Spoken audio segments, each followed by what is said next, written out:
একটা অন্ধকারকে দূর করতে হয়, একটা অন্ধকারকে দূর করা যায় না, তাকে আলো দিয়ে দূর করতে হয়।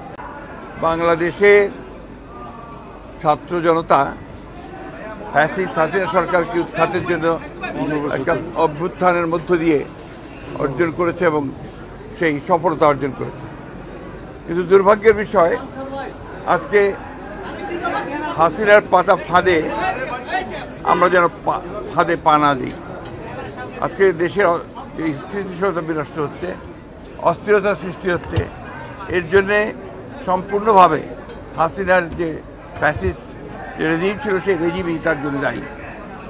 আজকে আমাদেরকে অত্যন্ত সাবধানতার সঙ্গে পা ফেলতে হবে।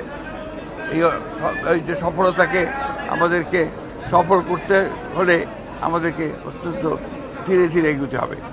একটা অন্ধকারকে দূর করতে হয়, একটা অন্ধকারকে দূর করা যায় না, তাকে আলো দিয়ে দূর করতে হয়।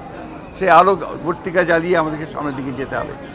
আমরা সংশ্লিষ্ট সকলের কাছে আহ্বান জানাতে চাই যে সবাই একযোগে ঐক্যবদ্ধ হয়ে এই দেশের স্বাধীনতা সার্বভৌমত্ব রক্ষা করার জন্য, স্থিরতা রক্ষার জন্য, ফ্যাসিস্টদের বিরুদ্ধে গণতন্ত্রকে প্রতিষ্ঠা করবার জন্য তাদের কাজ অব্যাহত রাখে।